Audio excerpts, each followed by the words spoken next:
وأرشدنا إلى سبيل الرشاد. أشهد أن لا إله إلا الله وحده لا شريك له،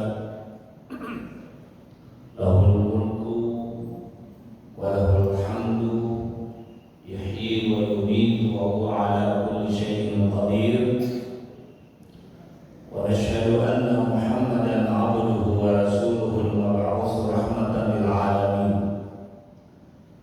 اللهم صل وسلم وبارك على سيدنا وحبيبنا ونبينا محمد وعلى آله وأصحابه ومن تبعهم بإحسان إلى يوم الدين. ربنا اشرح لنا صدورنا ويسر لنا أمورنا واحلل عقدة من ألسنتنا يفقهوا أقوالنا.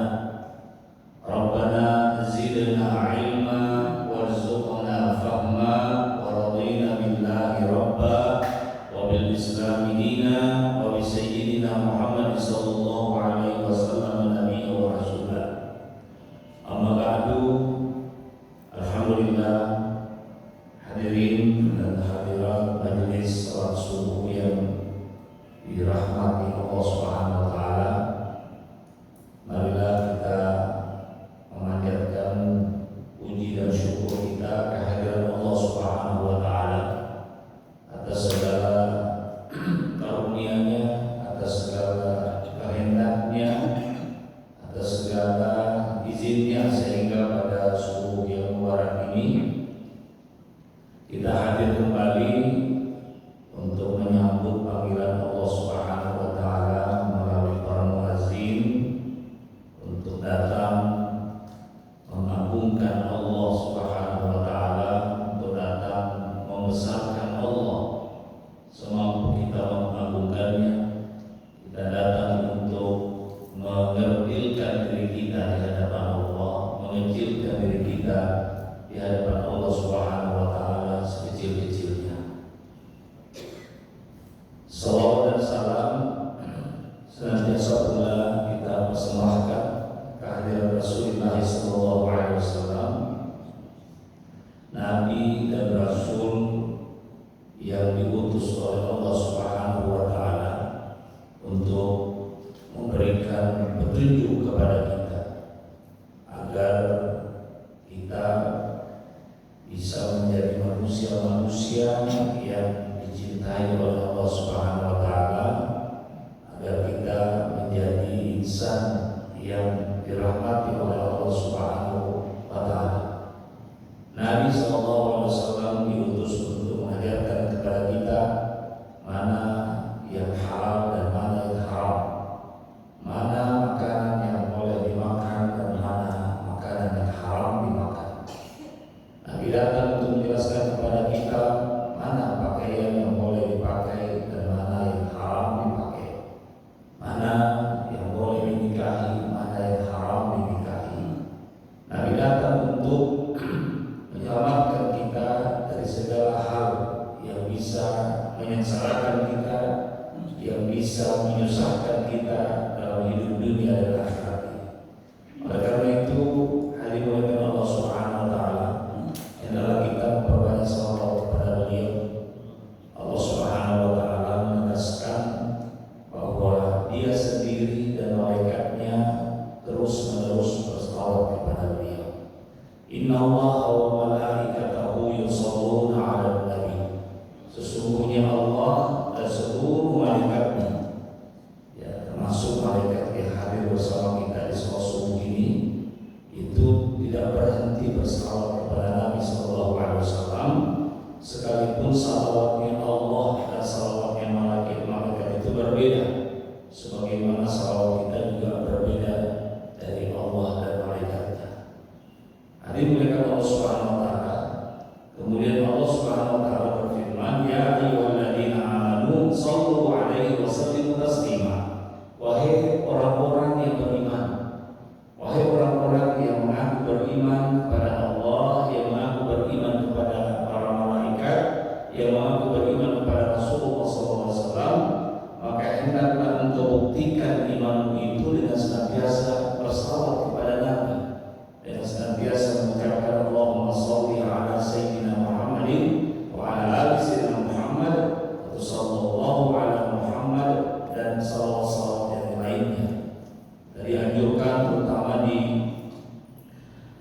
malam Jumat dan di hari Jumat ini kita dianjurkan untuk memperbanyak salawat kepada Nabi Sallallahu Alaihi Wasallam. Nabi bersabda, barang siapa yang bersalawat kepada hari dan malam Jumatnya itu, kata Nabi Sallallahu Alaihi Wasallam, 1 kali, maka Allah akan bersalawat kepadanya 10 kali. Siapa yang bersalawat kepada 10 kali, maka Allah akan bersalawat kepada 100 kali. Oleh karena itu, hari mulia Allah Subhanahu Wa Taala, jangan kita sia-siakan ya waktu di hari Jumat yang mubarak ini ya untuk bersalawat kepada Nabi Sallallahu Alaihi Wasallam. Karena salawat ini akan menjadi syafaat bagi kita nanti di akhir. Dialah yang akan menolong kita selain ibadah-ibadah kita yang lainnya. Ketika ibadah-ibadah kita yang lainnya itu nanti belum mampu menolong kita dari ya kekurangan-kekurangan ibadah, maka salawat inilah yang mencukupkannya. Maka berbanyak mengucapkan sallallahu alaihi Muhammad atau Allahumma shalli ala sayyidina Muhammad wa ala ali sayyidina Muhammad. Hadirin majelis Rasul muliakan Allah Subhanahu wa taala. Jadi pada kesempatan ini saya mengajak kita semua untuk merenung sejenak, bahwa seandainya besok adalah hari terakhir kita di dunia, seandainya hari ini adalah hari terakhir kita bisa bernapas, apa yang paling kita sesali? Hari mulia Allah. Kalau ini adalah hari terakhir kita, lalu apa yang kita sesali dari hari terakhir ini? Apakah kita menyesal karena tidak punya rumah mewah? Apakah kita menyesal karena tidak punya mobil yang mewah atau mobil baru? Apakah kita menyesal karena belum melakukan ini, belum melakukan itu? Atau justru kita menyesal karena banyak dosa-dosa kita yang belum kita tobati? Atau kita menyesal masih banyak akhlak yang buruk kita kepada sesama manusia? Ataukah kita menyesal karena hubungan kita dengan Allah Subhanahu wa taala belum harmonis, belum baik hubungan kita dengan Allah Subhanahu wa taala? Nah, hadirin muliakan Allah Subhanahu wa taala, Rasulullah sallallahu alaihi wasallam itu sangat sayang kepada kita umatnya. Beliau sangat khawatir sekali akan nasib kita. Ya, makanya beliau memberikan wasiat kepada kita, wasiat yang sangat padat, wasiat yang sangat menyeluruh, nasihat-nasihat beliau. Tapi nasihat-nasihat itu bisa dipahami dan kita amalkan. Jadi wasiat yang akan saya sampaikan ini kepada kita semua itu bukan hanya sekedar nasihat atau wasiat biasa. Jadi wasiat ini adalah petunjuk. Wasiat yang diberikan Nabi yang kita bahas pada kesempatan ini adalah peta jalan kita menuju kebahagiaan dunia, peta menuju kepada kebahagiaan dunia dan kebahagiaan akhirat. Nah, ini mulia Allah Subhanahu wa taala, dan luar biasanya wasiat yang akan kami sampaikan itu terdiri dari 3 kalimat saja dari Rasulullah SAW. Nah, 3 kalimat ini jika kita amalkan ini, maka kehidupan kita akan berubah total. Kehidupan kita akan berubah total dari kehidupan yang tidak baik menjadi kehidupan yang baik. Kalau kita amalkan 3 kalimat ini, maka kehidupan kita menjadi sangat baik, di mana hubungan kita dengan Allah menjadi sangat dekat. Demikian juga dosa-dosa kita yang diampuni oleh Allah Subhanahu wa taala, dan interaksi kita dengan sesama manusia itu akan semakin indah kalau kita amalkan 3 wasiat Nabi sallallahu alaihi wasallam. Nah, apa wasiat Mas itu? Apa wasiat Nabi sallallahu alaihi wasallam itu? Mari kita dengarkan dari Allah Subhanahu wa taala. Nah, sebelum kita menyelami lautan hikmah dari wasiat Nabi ini, mari kita kenal dulu siapa yang meriwayatkannya. Siapa yang meriwayatkan hadis ini? Dan perawi hadis ini adalah seorang yang luar biasa kejujurannya.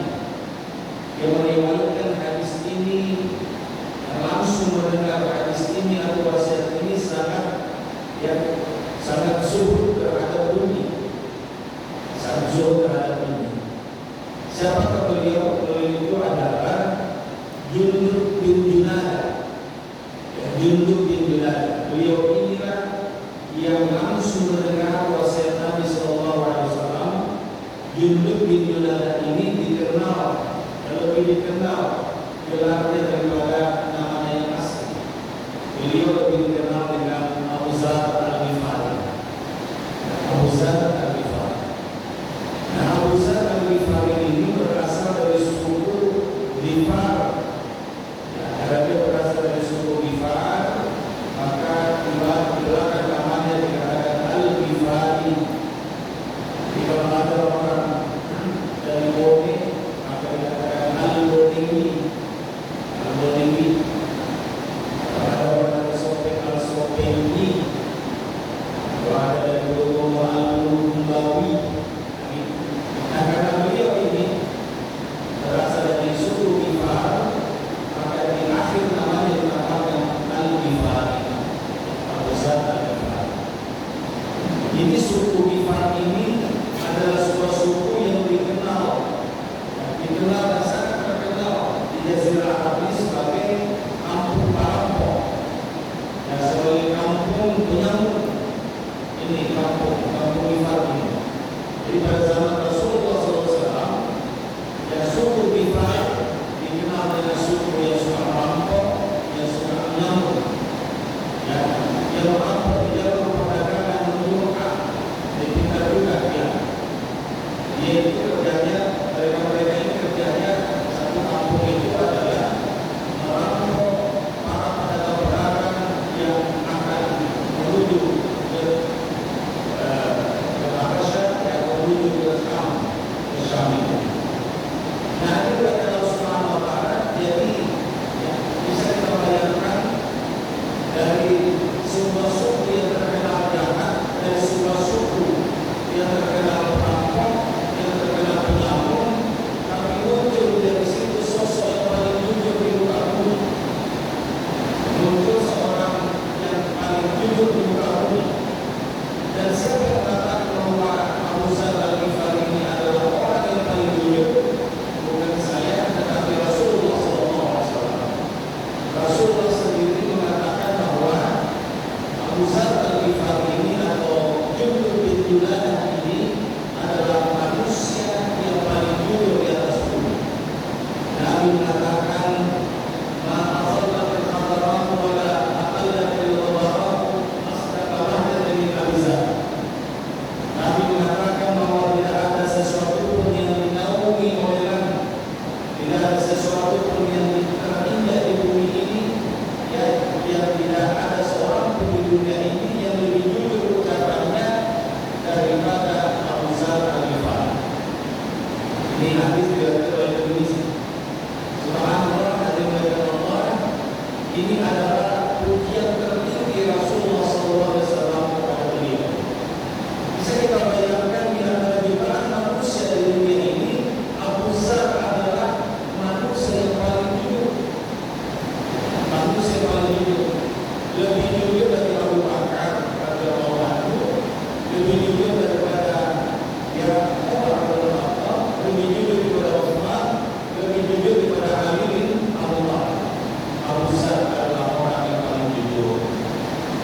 Nah, ini adalah Allah Subhanahu wa Ta'ala, dan kisah masuknya Abu Zar ke dalam Islam itu adalah kisah yang sangat mengharukan sekali. Kisah masuknya Abu Zar al-Ghifari ini sangat mengharukan, dan kisah masuknya ini menunjukkan betapa teguhnya beliau dengan kebenaran. Berapa teguhnya beliau dengan kebenaran. Jadi pada suatu hari Abu Zar mendengar kabar bahwa ada seorang laki-laki di Mekah yang mengaku sebagai nabi. Dia dengar berita-berita bahwa di Mekah itu ada seorang nabi, mengaku seorang nabi. Abu Zar sangat penasaran dengan lelaki ini.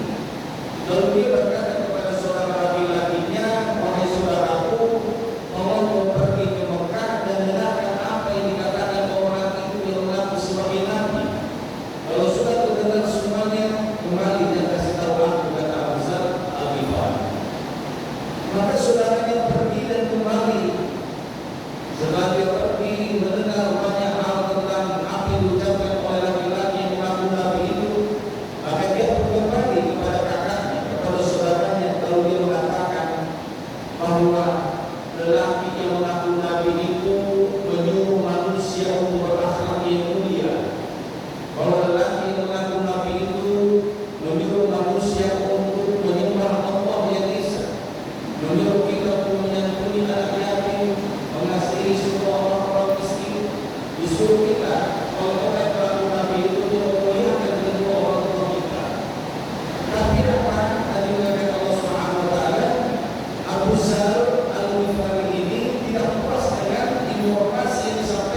diajaknya lagi ke rumahnya untuk makan dan tidak bertanya apa-apa siapa nama dari mana dia, tidak ditanya apa.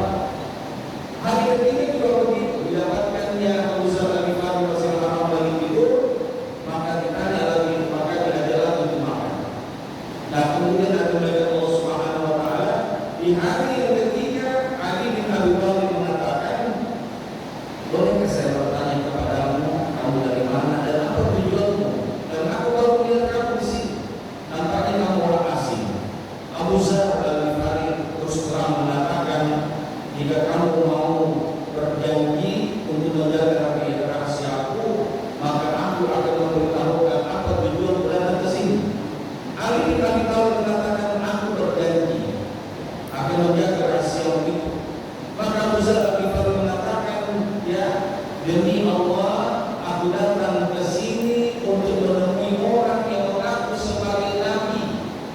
Ya, aku mau bertemu dengannya, ya orang yang mengaku sebagai nabi dan mendengar apa yang dia katakan. Lalu Ali bin Abi Thalib sangat gembira dan senang berkata, demi Allah, orang yang mau katakan itu adalah benar-benar seorang utusan Allah Subhanahu Wa Taala. Dia adalah seorang nabi. Ya besok, ya saya akan datang lagi ke sini. Besok ikuti saya. Tapi jangan kita seakan-akan pernah bertemu, ikuti saya di belakang saya karena ini adalah masa-masa kita bersembunyi berdakwah. Maka kemana saya pergi, ikuti aku. Aku masuk orang, kau ikut masuk orang. Keluar orang ikut, ya aku ikut keluar orang. Nah ini dimuliakan Allah Subhanahu Wa Taala. Pada pagi harinya maka Abu Dzar Al-Ghifari lalu mengikuti Ali bin Abi Thalib dari jauh karena dia khawatirkan ada orang Quraisy yang mengikuti mereka. Maka tanpa dipikirkannya dia pun masuk kepada Nabi SAW. Lalu dia mendengar dari Nabi nasihat-nasihat. Lalu dapat pikirkannya dan mengucapkan, asyhadu an la ilaha illallah wa asyhadu anna Muhammadar Rasulullah. Hadirin Allah Subhanahu Wa Taala. Dan yang lebih menakjubkan lagi, setelah masuk Islam, Rasulullah SAW menyuruh Abu Dzar Al-Ghifari kembali kepada kaumnya, kembali ke kampungnya untuk menyebarkan Islam di kampungnya, karena di Mekah ini masih sangat berbahaya yang kalau orang Quraisy ada berkuasa. Tapi apa yang dilakukan Abu Dzar? Dia mengatakan, demi Allah, ya Rasulullah, demi Allah, aku tidak akan pulang ke kampungku sebelum aku mengajak orang-orang Quraisy ini masuk Islam. Luar biasa keberaniannya Abu Dzar. Saya tidak akan kembali dulu ke kampungku sebelum aku mengajak orang-orang Quraisy itu untuk masuk Islam. Lalu Nabi mengatakan, jangan kau lakukan. Tidak ya Rasulullah, saya akan lakukan itu. Lalu Abu Dzar Al-Ghifari menuju Masjidil Haram. Ya. Lalu di tengah-tengah orang-orang musyrik Quraisy yang ganas itu dengan lantang dan menyatakan, asyhadu an la ilaha illallah wa asyhadu anna Muhammadar Rasulullah. Apa yang terjadi kaum muslimin? Orang-orang Quraisy yang ganas itu langsung memukul mereka. Orang-orang dipukul Abu Dzar Al-Ghifari hampir mati. Untung ada Abbas bin Abdul Muttalib. Ya, Abbas bin Abdul Muttalib waktu itu belum muslim. Ya, pamannya Nabi SAW. Lalu berteriak kepada orang-orang Quraisy yang menyiksa Abu Dzar Al-Ghifari, celaka kalian. Kalian menyiksa orang hampir mati dan ini dari suku Ghifari. Ini dari suku Ghifari yang menguasai jalur perdagangan ke Syam. Kalau kalian sakiti ini maka kalian tidak pernah aman perjalanan dagang pergi ke Syam. Kemudian Abu Dzar Al-Ghifari dilepaskan oleh orang Quraisy. Besoknya datang lagi Abu Dzar. Yang datang lagi dia mengajak orang-orang Quraisy untuk masuk Islam. Dipukul lagi orang Quraisy. Nah, inilah Allah Subhanahu Wa Taala. Inilah Abu Dzar. Keberanian dan dasar iman yang kuat. Baru saja masuk Islam, tapi keberaniannya sudah seperti orang sudah puluhan tahun masuk Islam. Ini keberanian yang luar biasa. Nah, inilah Allah Subhanahu Wa Taala di akhir kisahnya. Abu Dzar Al-Ghifari ini dia suka dengan zuhud. Dia tidak pernah tertarik dengan kehidupan dunia, melebihi dari kebutuhannya. Makanya ketika dia meninggal dunia, tidak ada kain kafan pun yang bisa dipakai untuk mengkafaninya. Makanya sebelum meninggal dia berpesan kepada istrinya, anaknya,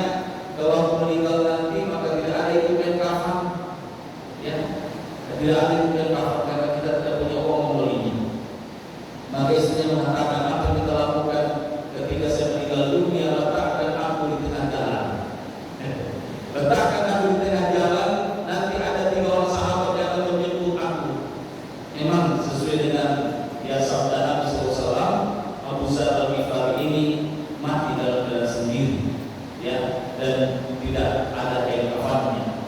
Dan terbukti sabda Nabi SAW, ya, ketika sudah diletakkan di tengah jalan, maka sahabat-sahabat yang baru pulang dari Masjidil Haram melihat itu, lalu dengan sikap mengambil mayat itu lalu diurusi mayat itu. Subhanallah. Nah, hadirin oleh Allah Subhanahu wa taala, jadi di dalam belakang perawinya maka kita tidak perlu lagi meragukan siapa yang meriwayatkan hadis ini. Nah, hadis ini adalah Allah adalah wasiat pribadi yang diberikan Nabi SAW kepada Nabi Sa'ad. Ini nasihat pribadi beliau.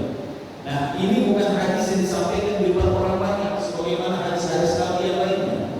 Ya, tetapi hadis ini, wasiat ini hanya disampaikan kepada seorang guru, kepada muridnya, ya, kepada sahabat yang dicintainya. Siapa itu? Abu Dzar Al-Ghifari. Nah, ini ada pesan Nabi, wasiat Nabi kepada Abu Dzar Al-Ghifari. Nabi bersabda, "Ittaqillaha haitsu ma kunt wa atbi'il hasanah wa atbi'is sayyi'ah hasanah tamhuha wa khaliqin nas bi khuluqin hasan." Kata Nabi sallallahu alaihi wasallam. Ini wasiat diberikan kepada Abu Dzar Al-Ghifari, di mana Nabi mengatakan, "Ittaqillaha haitsu ma kunt." Bertakwalah kamu di mana saja kau berada. Ya.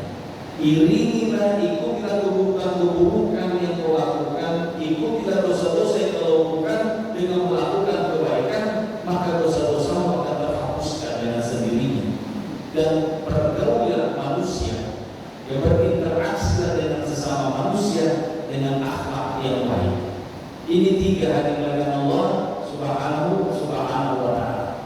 Jadi hadis ini bukan disampaikan di khutbah besar, ya, atau disampaikan di depan orang banyak, tapi ini adalah wasiat pribadi Rasulullah SAW yang diberikan kepada Abu Dzar ketika mereka berdua. Ya, jadi hadirin oleh Allah Subhanahu wa taala, 3 prinsip hidup yang sangat mendasar tetapi mudah dipahami, dan diamalkan. Yang pertama, kata Nabi, bertakwalah kepada Allah di mana pun kau berada. Yang kedua, iringilah, ikutilah keburukan dosa-dosa yang pernah kau lakukan dengan melakukan kebaikan-kebaikan. Kemudian ketiga, berakhlak baiklah kepada sama manusia. Jadi 3 perkara ini jika kita perhatikan, ketiga wasiat ini mencakup seluruh aspek kehidupan kita sebagai seorang muslim. Apa itu? Yang pertama, ya, tentang hubungan vertikal kita dengan Allah, ya, hablum minallah. Yang kedua itu tentang hubungan kita dengan diri sendiri, bagaimana kita memperbaiki kesalahan-kesalahan kita, bagaimana kita memperbaiki kemaksiatan kita, dosa-dosa kita. Dan yang ketiga itu adalah tentang hubungan horizontal, hubungan kita dengan sesama manusia, hablum minan nas. Nah, kalau ketiga hal ini sempurna, kalau ketiga hal ini bisa kita lakukan secara sempurna, maka sempurnalah kehidupan kita, tidak ada lagi yang kurang oleh Allah Subhanahu wa taala. Jadi pertama itu, ya, yang keluar dari mulut Rasulullah SAW itu adalah ittaqillah, bertakwalah kepada Allah Subhanahu wa taala. Jadi bukan yang pertama keluar dari mulut Nabi itu bukan sholat 5 waktu. Nabi mengatakan sholatlah kamu 5 waktu, atau berpuasalah kamu di bulan Ramadan, atau berzakatlah kamu. Tetapi Nabi mengatakan ittaqillah, ya, bertakwalah kamu kepada Allah Subhanahu wa taala. Kenapa Nabi yang mendahulukan takwa itu dalam wasiatnya? Karena takwa ini adalah fondasi, ya, dia adalah fondasi, dia adalah dasar dari seluruh ibadah-ibadah yang dilakukan Allah. Jadi takwa itu adalah akar, ya, seperti pohon. Dia adalah akar yang menumbuhkan, ya, atau menyuburkan itu pohon itu. Jadi takwa ini adalah inti dari seluruh amal-amal ibadah kita. Dimulai Allah, ya, inti dari seluruh amal kita. Nah, sekarang kita mau tahu apa itu takwa. Apa itu takwa? Ini adalah pertanyaan yang sangat penting karena takwa ini seringkali kita dengar. Kata-kata takwa ini seringkali kita dengar dan tidak semua orang paham apa sebenarnya makna yang dimaksud dengan takwa itu. Nah, takwa berasal dari kata waqa, ya,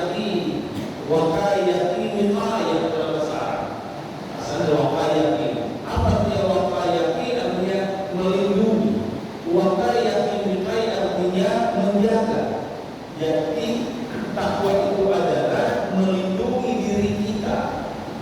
Takwa itu melindungi diri kita.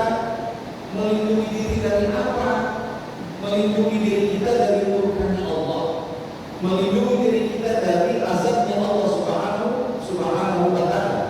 Bagaimana cara melindungi diri kita dari murkanya Allah? Bagaimana cara kita melindungi diri kita dari azabnya Allah Subhanahu wa ta'ala?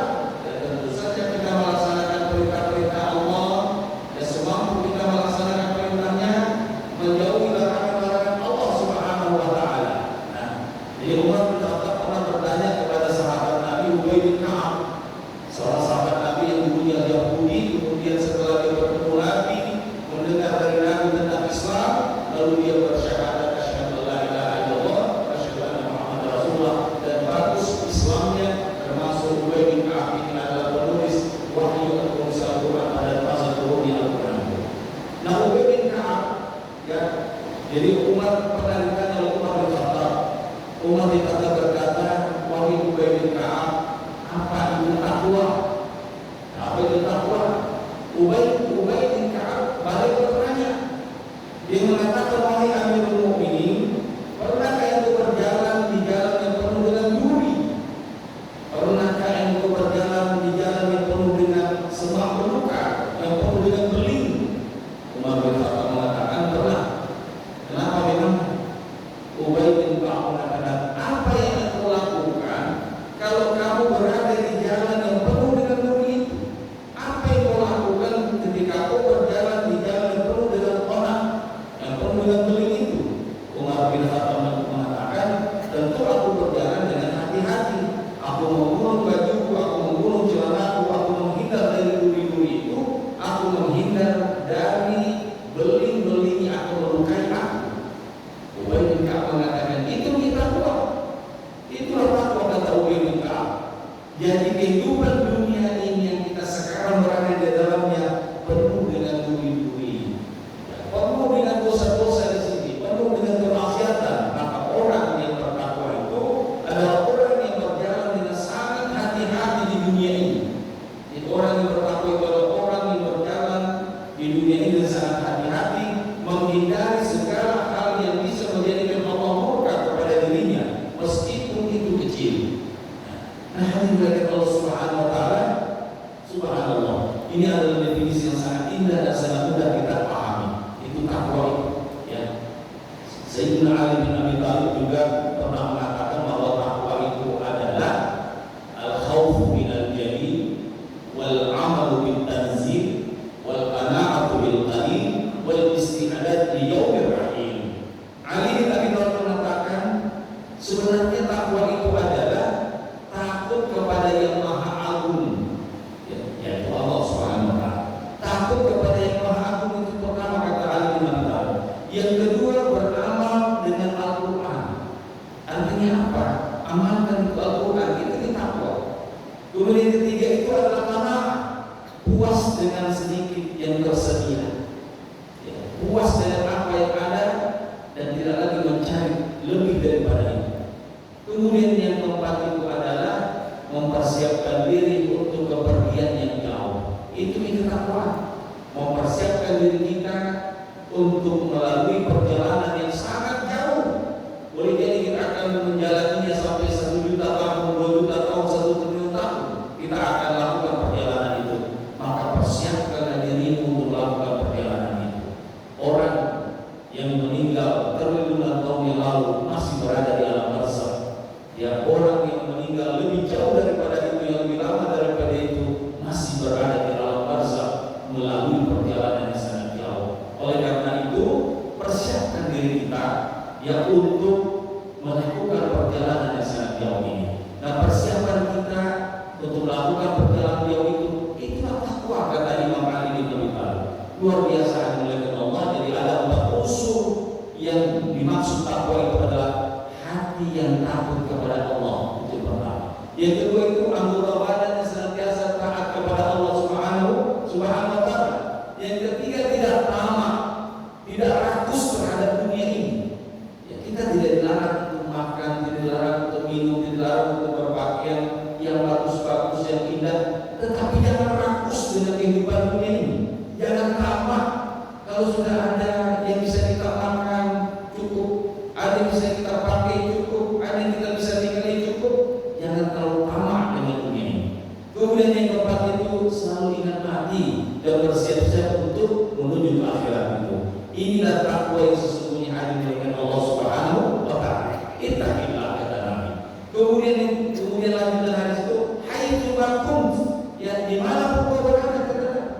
bertakwalah kamu di mana kau berada. Nah sekarang kita perhatikan kata selanjutnya itu haitsu makun, ya di mana kau berada. Ini sangat penting dimuliakan Allah. Jadi Rasulullah SAW bersabda bahwa Nabi tidak berkata bertakwalah kamu di masjid. Kalau di luar masjid tidak bertakwa, enggak, Nabi tidak mengatakan demikian. Atau bertakwalah kamu ketika kamu di depan orang banyak, tidak, Nabi tidak mengatakan itu. Beliau mengatakan bertakwalah kamu dimanapun kau berada. Dimanapun kau berada. Artinya apa? Artinya bahwa takwa itu harus konsisten. Jangan dipanas-panas dari ayam dalam bertakwa. Jangan diputus-putus dalam bertakwa. Dan bertakwa itu harus di mana-mana, harus kapan saja. Bertakwa di masjid, iya. Bertakwa di rumah juga iya. Bertakwa di kantor, iya. Bertakwa di jalan juga, iya. Ya bertakwa di pasar, di mall, iya juga. Ya bertakwa kita ketika sendiri di kamar juga iya. Dimuliakan Allah Subhanahu Wa Taala. Bertakwa ketika di tengah malam tidak ada yang melihat kita juga iya. Ya, demikian juga bertakwa ketika online di dunia maya, ketika bermedia sosial juga iya. Dimuliakan Allah Subhanahu Wa Taala. Jadi tidak ada istilahnya bertakwa sebagai waktu atau bertakwa di sebagai tempat. Jadi takwa itu harus total. Takwa itu harus menyeluruh. Dimuliakan Allah, harus konsisten di dalam bertakwa itu. Nah, jadi inilah ujian terberat bagi orang yang bertakwa itu. Ya. Kalau orang mengaku bertakwa kepada Allah, ujian terberatnya itu adalah ini tadi, ya. Ini tadi kita harus bertakwa konsisten di semua tempat, ya, di semua tempat. Jadi mudah bagi kita untuk taat ketika di masjid. Boleh jadi kita di masjid kita bertakwa kepada Allah, ya dulu berzikir, dulu membaca Quran dan seterusnya. Boleh jadi kita bisa bertakwa di seorang kiai yang melihat kita. Boleh jadi kita ya bisa bertakwa di depan orang yang saleh di sekitar kita. Tapi bolehkah kita atau bisakah kita bertakwa ketika kita dalam keadaan sendiri? Ketika kita dalam keadaan sendiri, ketika tidak ada yang melihat kita kecuali Allah Subhanahu Wa Taala. Bisakah kita bertakwa ketika kita sendiri, tidak ada lagi orang melihat kita kecuali Allah Subhanahu Wa Taala? Ketika hanya ada kita dan ada hawa nafsu kita, bolehkah kita bersitu bertakwa kepada Allah? Di sinilah kita diuji, ya, diuji di sini bagi orang-orang yang mengaku bertakwa. Nah, ini adalah Allah Subhanahu Wa Taala. Dan tahukah kita bahwa Al-Quran itu penuh dengan ayat-ayat yang berbicara tentang ketakwaan ini, ya. Jadi kata takwa dan seluruh pecahan-pecahan dari kata takwa itu disebut sebanyak 250 kali di dalam Al-Quran, ya. Ini menunjukkan betapa takwa itu sangat penting di dalam kehidupan kita sehari-hari, ya. 250 kali itu disebut oleh Allah Subhanahu Wa Taala. Nah, hari ini Allah Subhanahu Wa Taala. Jadi takwa itu ya syarat diterimanya amal kita, ya, syarat diterimanya amal kita. Jadi Allah Subhanahu Wa Taala berfirman, innama yataqabbalullahu minal muttaqin. Sesungguhnya Allah itu hanya menerima amalan dari orang-orang yang bertakwa, ya. Hanya menerima sholat dari orang yang bertakwa. Hanya Allah menerima puasa dari orang bertakwa, menerima sedekah dari orang bertakwa, menerima haji umrah dari orang yang bertakwa. Ini sering kita lupa dimuliakan Allah Subhanahu Wa Taala karena kita sibuk beramal, karena kita sibuk dengan sholat kita, puasa kita, sedekah kita, tapi kita lupa bahwa hanya yang bertakwa saja yang diterima amalnya oleh Allah Subhanahu Wa Taala. Bahwa Allah hanya menerima amal dari orang-orang yang bertakwa. Jadi kalau kita sholat, ya, tapi masih juga menghina orang, apakah sholat kita diterima? Tentu tidak. Kalau kita puasa tapi masih juga korupsi, masih juga mencuri, ya, apakah diterima puasanya? Tentu tidak. Kalau kita bersedekah tapi sedekahnya dari harta yang haram, apakah sedekah itu diterima oleh Allah Subhanahu Wa Taala? Jadi takwa itu adalah ya syarat diterimanya amal kita, syarat diterimanya perbuatan kita. Tanpa takwa maka amalan-amalan kita sia-sia di sisi Allah Subhanahu Wa Taala. Nah, hari mulai Allah Subhanahu Wa Taala. Kemudian ulama kita mengatakan bahwa takwa adalah nama yang mencakup seluruh kebaikan. Jadi semua kebaikan-kebaikan itu kata Imam Nawawi adalah takwa. Jadi itu adalah adalah meninggalkan semua dilarang. Takwa itu meninggalkan semua dilarang. Takwa itu adalah melaksanakan semua perintah-perintah Allah Subhanahu wa taala. Itu pertama oleh Allah. Ya, jadi bertakwalah kamu di mana saja kau berada. Kemudian kedua, wasiat Nabi SAW kepada sahabatnya Abu Dzar Al-Ghifari, ya tobat, ya bertobat. Waqati as-sayyi'ata al-hasanah tamhuha. Iringilah, kata Nabi, iringilah keburukan-keburukan itu, iringilah atau ikutkanlah yang keburukan-keburukanmu dengan melakukan kebaikan, maka keburukan dan dosamu akan terhapuskan. Jadi setelah Rasulullah mewasiatkan tentang takwa sebagai dasar ibadah, beliau langsung melanjutkan dengan wasiat yang kedua. Ya, wasiat yang kedua adalah sangat manusiawi dan penuh dengan rahmat. Jadi wasiat kedua itu adalah iringilah, ikutkanlah ya kebaikan-kebaikan yang bersama dengan dosamu itu, maka dosa-dosamu itu akan dihapuskan. Jadi nanti melihat Allah Subhanahu wa taala. Jadi setelah memerintahkan takwa, Rasulullah tidak berhenti di situ. Ya, tidak berhenti di situ.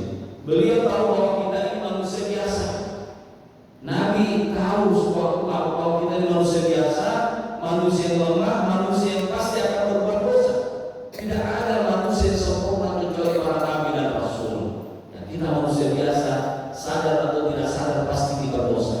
Mau tidak mau pasti kita berdosa. Maka dengan penuh kasih sayang dan dengan penuh rahmatnya, Rasulullah memberikan solusi bagi kita supaya kita yang sering terpleset dalam dosa, sering terpleset dalam kemaksiatan itu, iringilah keburukan dengan kebaikan. Ya, iringi keburukan dengan kebaikan, iringi dosa-dosa dengan kebaikan. Ini bukan berarti yang dimulakan Allah kita boleh berbuat dosa sesuka hati kita, ya bukan. Bukan kita berbuat dosa sesuka hati kita, lalu kita terus dengan kebaikan lagi, bukan seperti itu maksudnya. Yang dimaksud adalah kalau kamu sudah terlanjur melakukan dosa, kalau kamu sudah terlanjur melakukan kemaksiatan, dan itu pasti terjadi karena kita manusia, maka segera berbuat kebaikan, segera melakukan kebaikan supaya dosa-dosa itu dihapuskan oleh Allah Subhanahu wa taala. Jadi hari muliakan Allah, jadi wasiat Nabi yang kedua ini mengajarkan kepada kita beberapa hal yang sangat dasar. Yang pertama, bahwa manusia pasti melakukan dosa. Nah, tentu ini adalah fitrah manusia. Fitrah manusia itu selalu berdosa, melakukan dosa. Jadi tidak ada manusia yang bebas dari dosa kecuali para nabi dan rasul. Ya, dan Rasulullah sendiri mengatakan dalam hadis yang sangat masyhur, kullu bani Adam khata' wa khairu khata'ina at-tawwabun. Jadi setiap anak Adam pasti melakukan namanya kesalahan, dan sebaik-baik orang yang melakukan kesalahan itu adalah mereka yang bertaubat, kata Nabi sallallahu alaihi wasallam. Rasulullah tidak mengatakan setiap manusia kecuali orang saleh. Nabi tidak mengatakan demikian. Nabi mengatakan setiap anak Adam. Tidak ada pengecualian di sini. Semua manusia pasti berbuat dosa. Ya, yang membedakan manusia yang baik dengan manusia yang tidak baik itu bukan tidak pernah melakukan dosa oleh Allah Subhanahu wa taala, tapi bagaimana dia merespon dosanya itu setelah dia melakukan dosa. Apakah dia menyesal dengan dosa-dosanya itu, atau dia malah bangga dengan dosa-dosanya itu? Dia melakukan dosa di malam hari, di siang hari diceritakan kepada orang, membanggakan dosa yang dilakukan, atau dia melakukan dosa di siang hari, lalu di malam hari dia menceritakan kepada teman-temannya bahwa dia sudah melakukan dosa. Makanya ya, Islam mengajarkan kepada kita, kalau kamu melakukan dosa, jangan kau ceritakan dosa-dosa itu kepada orang lain, seberat apapun dosa itu. Ya, karena boleh jadi Allah sudah mengampuni dosamu, ya, dan diampuni dosamu, dimaafkan oleh Allah. Tapi karena kau sudah cerita kepada orang bangsa yang tetap bercerita tentang kejahatan-kejahatanmu, padahal kamu sudah tobat dari Allah Subhanahu wa taala. Jadi kalau ada dosa kita, harta kepada istri kita, jangan kita ceritakan dosa-dosa kita. Hanya Allah dan kita yang tahu tentang dosa-dosa kita. Ya, hanya Allah dan tahu, karena banyak orang tidak akan mampu yang memahami kenapa kita melakukan dosa waktu itu. Banyak orang tidak memahami, bahkan orang terdekat kita juga boleh jadi tidak memahami situasi kondisi kejiwaan kita ketika kita melakukan dosa pada saat itu. Oleh karena itu jangan ceritakan kepada orang, bahkan kepada orang terdekat kita, kalau kita pernah melakukan dosa. Hanya kita dan Allah yang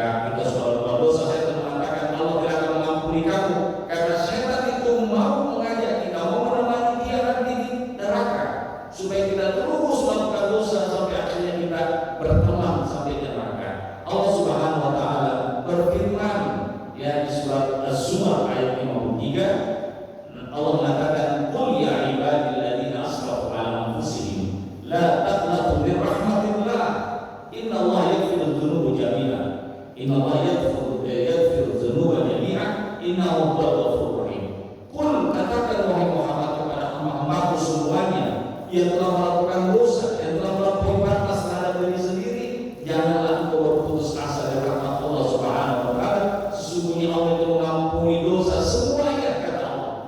Ya, Allah mengampuni dosa semuanya jami'an. Sesungguhnya Dia Maha Pengampun dan Maha Penyayang. Jadi cuma kita perhatikan, Allah tidak berkata wahai orang-orang yang berbuat dosa kecil. Allah tidak mengatakan demikian. Ya, Allah mengatakan wahai hamba-hambaku yang telah melampaui batas. Berarti batas yang sudah ditetapkan oleh Dia lampaui, Dia lakukan itu. Ya, jadi wahai hamba-hamba yang telah melampaui batas, ini ditujukan untuk orang yang dosa-dosa besar. Ya, kalau kecil ya diampuni. Ini dosa besar diampuni oleh Allah Subhanahu wa taala. Ya, bagi yang merasa terlalu jauh dan meninggalkan Allah Subhanahu wa taala, jangan berputus asa. Dan apa Allah katakan kepada mereka? Ya, jangan kamu putus asa. Allah masih menyebut mereka sebagai hamba-hamba. Ya. Jadi orang yang melakukan dosa besar saja masih Allah menyampaikan dengan kulli ibadi, sampaikan kepada hamba-hamba. Allah katakan sampaikan kepada pendosa-pendosa itu, kata Allah. Ya, tidak dikatakan seperti itu, tapi katakan kepada hamba-hambaku.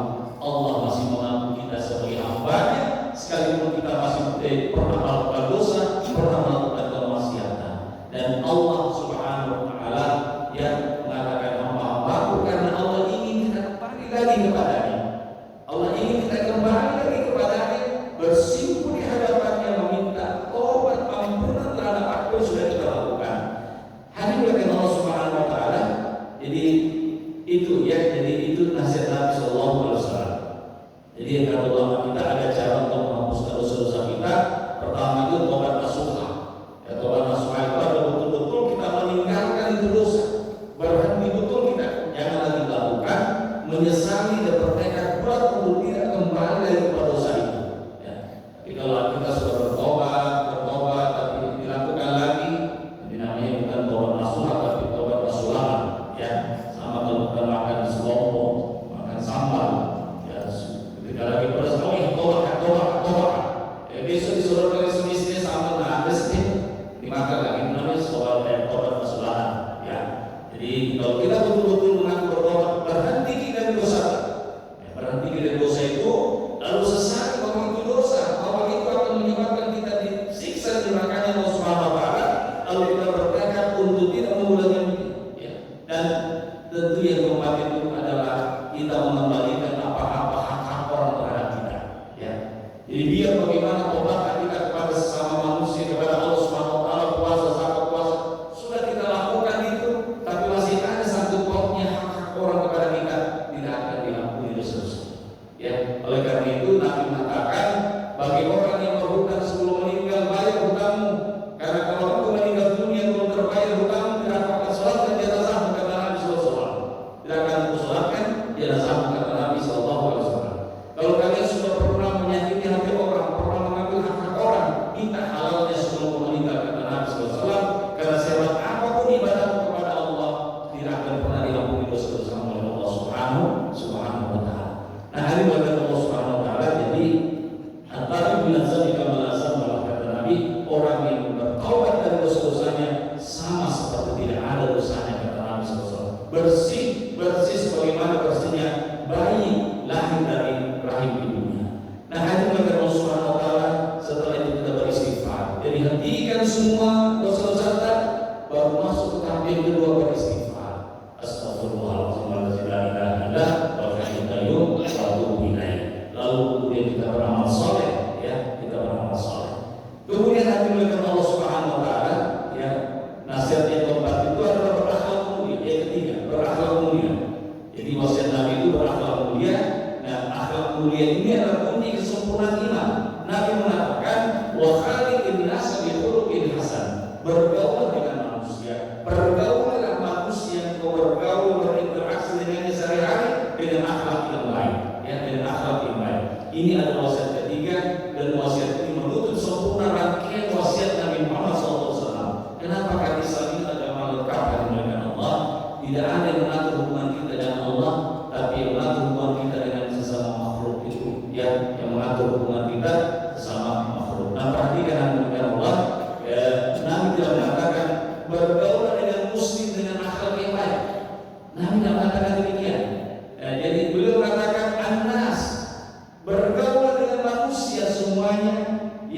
semua manusia, yang muslimnya yang non muslimnya dengan pergaulan yang baik.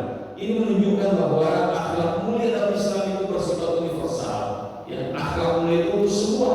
Ya, jadi akhlak mulia itu diperintahkan kita untuk lakukan kepada semua manusia. Apakah dia muslim atau muslim, maka lakukan akhlak mulia itu. Kita harus berakhlak baik kepada siapa saja, tidak peduli apa agama, apa bahasanya, apa bangsanya, apa warna kulitnya. Pergaulilah mereka dengan baik. Semua manusia berhak untuk kita pergauli dengan baik. Nah, oleh Allah Subhanahu wa taala. Jadi inti dari risalah Nabi itu adalah akhlak yang baik. Nabi mengatakan inna mau'istu liutami makarim akhlak, bahwa aku ini diutus oleh Allah Subhanahu wa taala untuk menyempurnakan akhlak yang baik. Jadi kata inna di hadis ini sesungguhnya menunjukkan pembatasan. Apa artinya? Tujuan dari risalah Nabi adalah menyempurnakan akhlak. Itu tujuannya. Ya. Jadi bukan hanya untuk mengajarkan ibadah, bukan hanya untuk menjelaskan hukum halal dan haram, tapi yang paling penting saya diutus oleh Allah Subhanahu wa taala untuk menyempurnakan akhlak manusia. Dan Allah sendiri memuji akhlak Nabi. Allah mengatakan wa innaka la'ala khuluqin 'azim. Sesungguhnya Nabi Muhammad berada di akhlak yang sangat tinggi dan sangat mulia. Nah, Nabi kemudian ketika Bunda Aisyah radhiyallahu anha ditanya tentang bagaimana sebenarnya akhlaknya Nabi di dalam rumah dan luar rumah, yang beliau mengatakan karena khuluqul Quran. Jadi akhlaknya Nabi itu adalah Quran.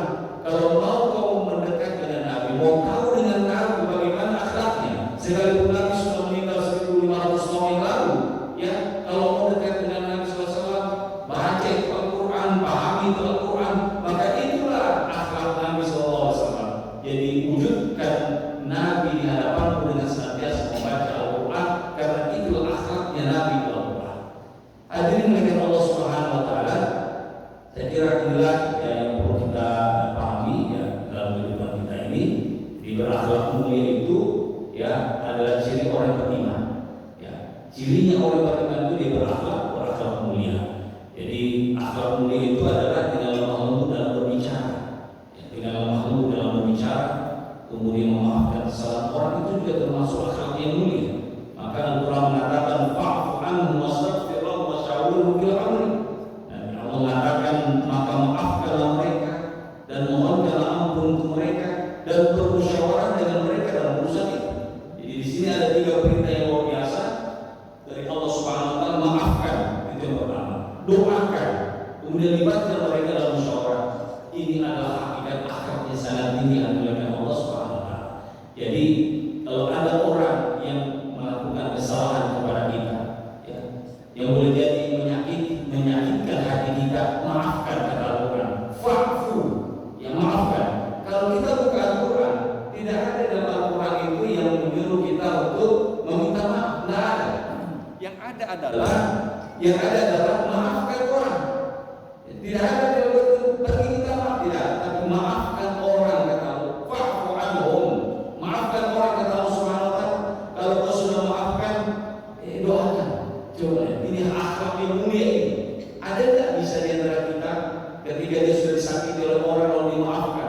Setelah dimaafkan, disunat oleh Allah, doakan kebaikan untuknya. Doakan kebaikan untuknya. Ada tidak itu? Tentu ada, karena ini pernah dipraktekkan oleh Rasulullah SAW. Kemudian setelah didoakan, yang ajak dia untuk bergaul kembali. Ajak dia untuk bergaul kembali. Nah, ini sangat sulit bagi orang-orang yang betul-betul mau bertakwa kepada Allah Subhanahu wa taala. Kemudian akhlak yang mulia itu adalah membalas keburukan dengan kebaikan. Itu tadi, membalas keburukan dengan kebaikan. Saya kira Allah Subhanahu wa taala ini yang perlu kita diskusikan pada kesempatan ini. Mari kita tutup dengan kafaratul majlis. Subhanallah wa bihamdika asyhadu an la ilaha illa anta astaghfiruka wa atubu ilaika. Wassallallahu ala sayyidina Muhammadin wa ala alihi washabihi ajma'in. Ila hadratin nabiyyi Mustafa al-Fatihah. A'udzu billahi minasyaitonir rajim. Bismillahirrahmanirrahim. Alhamdulillahirabbil alamin arrahmanir rahim maliki yaumiddin. Iyyaka na'budu wa iyyaka nasta'in. Ihdinas siratal mustaqim siratal ladzina an'amta 'alaihim ghairil maghdubi 'alaihim waladdallin. Amin. Allahumma waffiqna lit thariq. Wassalamualaikum warahmatullahi wabarakatuh.